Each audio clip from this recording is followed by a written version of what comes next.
Good day everyone, my name is Alex and welcome to a new review. Believe it or not, today we have yet another action camera from China, but this time around we have a very nice one called the SJCAM SJ6 Legend. That's a long name. So if you've been watching my channel for a while, you know that my favorite budget-friendly action camera from China was the SJCAM M20. Well, that has been replaced to this one, the SJ6 Legend. So the SJ6 gets the same Novatek 96660 processor. We get a CMOS Panasonic image sensor with the f2.5 and a field of view of 166 degrees. And on top of that, we even have a touchscreen on the back of the camera, which is something that we've seen for the GoPro 5. This camera can also record at 120 frames per second at 720p. We can get 60 frames per second at 1080p. We can get 30 frames per second in 2K and 4K at 24 frames per second. Keep in mind that 4K recordings are actually interpolated recordings, so in reality you're only recording at 2K. So that's something that you should always keep in mind. Let's start with a super quick unboxing. So we get a very nice looking box. The box is black. On the front we see the camera in the waterproof case and some specifications and features of the camera. On one side of the box you're gonna see the QR codes for the app, either for iOS or Android. On the other side you're gonna find whatever mounts are available inside the box, and on the back you're gonna see some specifications of the camera.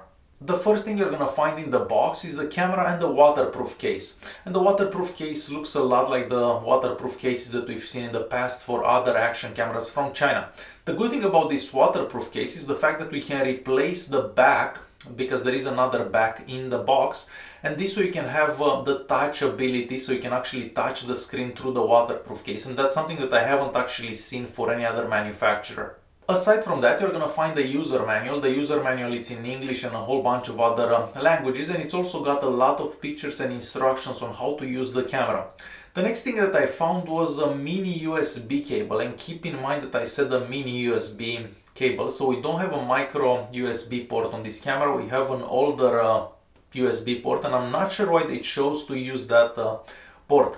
Most likely because a lot of the microphones that are available for action cameras have that USB port, so that's the only reasoning that I found behind that USB cable and the USB port basically. And aside from that, you're gonna find a cleaning cloth and a whole bunch of mounts and accessories for the camera. Keep in mind that the remote control, because this camera has a remote control, but that has to be purchased separately, so it's not gonna come in the box with the camera. And finally, the action camera itself. So the action camera doesn't feel cheap by any means, so this actually feels more premium than a GoPro for example. So the entire camera is made out of this rubberized plastic that feels very nice to touch, and it gives you a lot of grip. So starting with the front of the camera, first of all we have a little display there that it's going to show you a whole bunch of information. It's going to show you how much battery you have, what mode you are in, the recording time and so on. And we also have some LEDs right there on the front. We actually have 3 LEDs.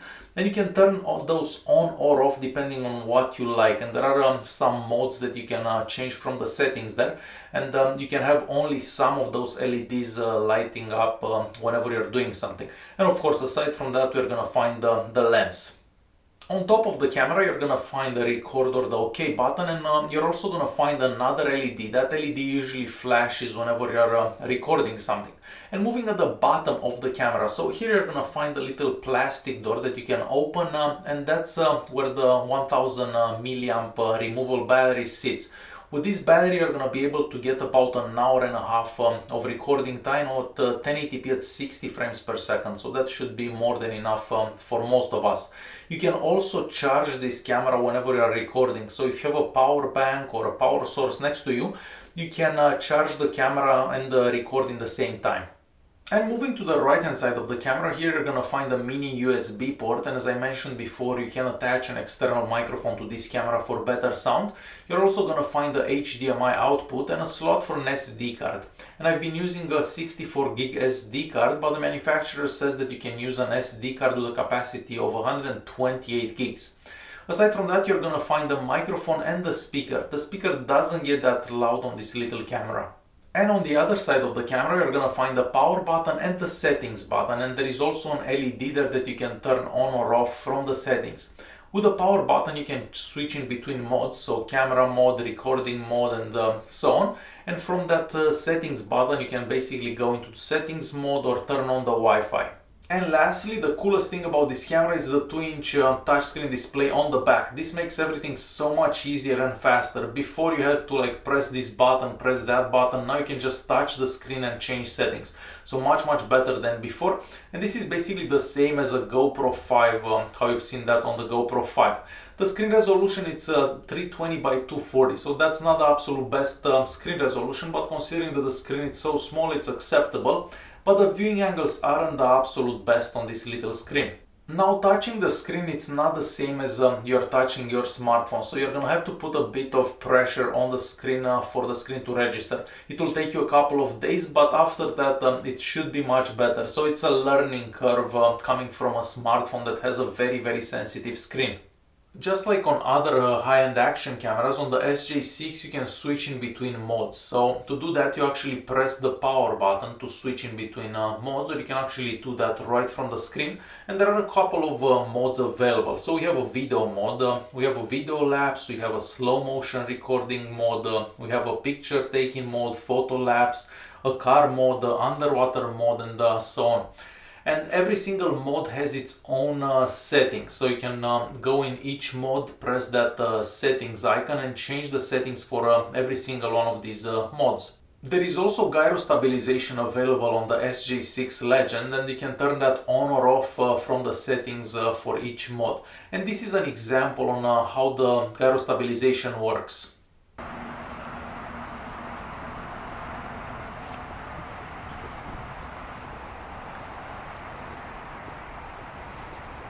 The picture taking mode is just as important as video recordings, and you have a whole bunch of options for the picture taking mode as well. So you can choose the picture size, you can choose if you want the gyro stabilization on or off, you can choose if you want the HDR mode on or off. And the very important thing that I've seen in there is the ability to take pictures in RAW, and that gives you a lot of possibilities for editing. Now, I took some pictures in daytime and some pictures at nighttime, and you are watching some samples now. And I found that the pictures taken in daylight have a lot of detail in there, and they're very sharp. The pictures taken at nighttime have a lot of noise in them, but I did take some really good pictures at night as well.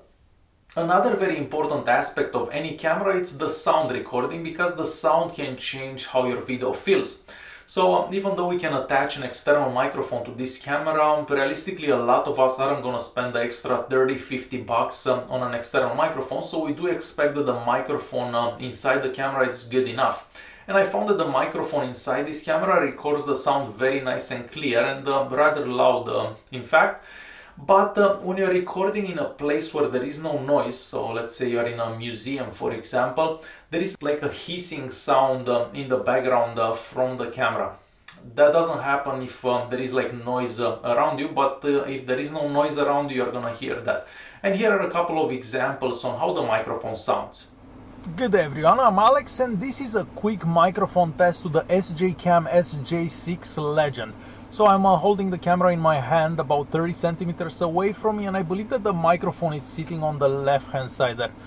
The windows are closed, and the only noise aside from my voice, it's the engine basically. So this is how the microphone sounds.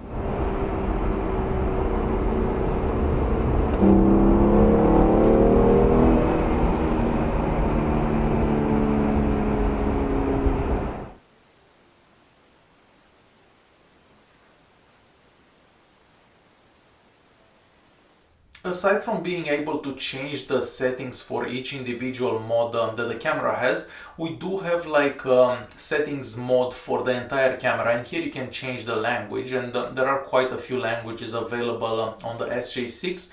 And you can also change some things like the LEDs on the camera, so depending if you want them on or off, or if you just want some of them on or off, and so on. You can also change if you want the camera to sit upside down, basically like the recording. That would be useful if you use this on a quadcopter or something like that. So we do have a whole bunch of options in there too. And of course, one of the most important things about this camera or any other camera out there, it's the quality of the recording. So for the settings for the video there, you have some options. You can turn the gyro stabilization on, you can turn the HDR mode on or off and stuff like that.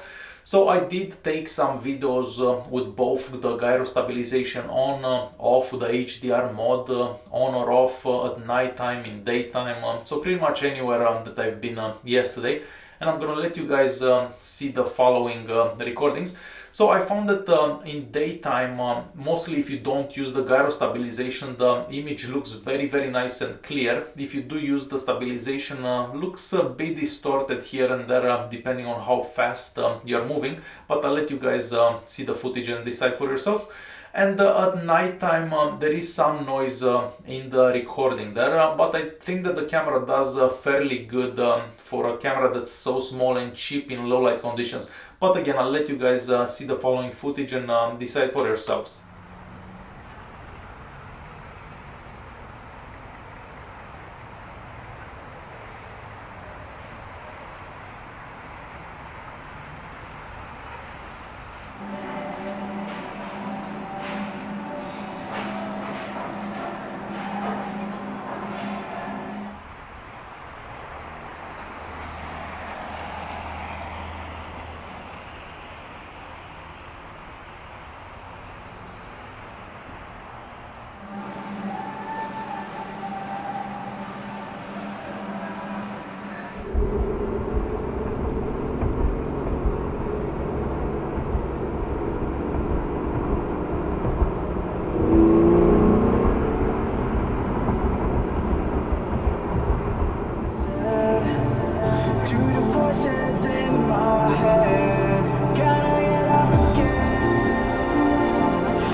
The SJ6 can also make a Wi-Fi network and you can connect to it with your smartphone. So there are two apps available for this camera. One is called the SJCAM HD and the other one is called the SJCAM.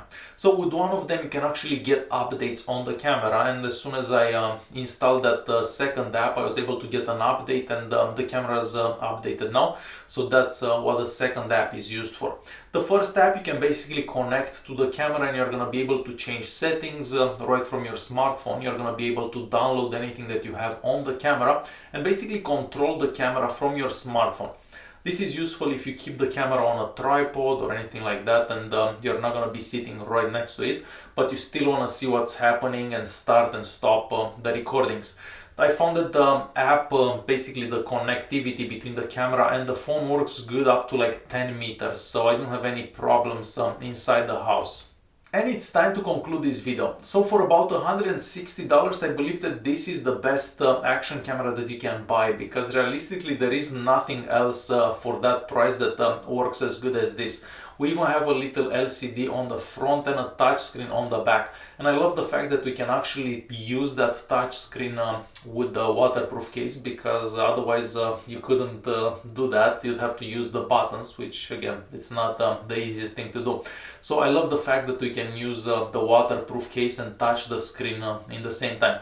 The battery life, it's okay, it's average for about an hour and a half at 1080p at 60 frames per second, but that's pretty much the battery life for most action cameras.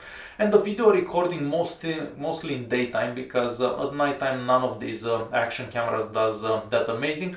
I think that the video recording in daytime looks very good, and I do love the sound from the camera. Alright guys, hopefully you enjoyed this video. If you did like it, don't forget to press that like button, subscribe, and I'll see you in the next one. Thanks for watching.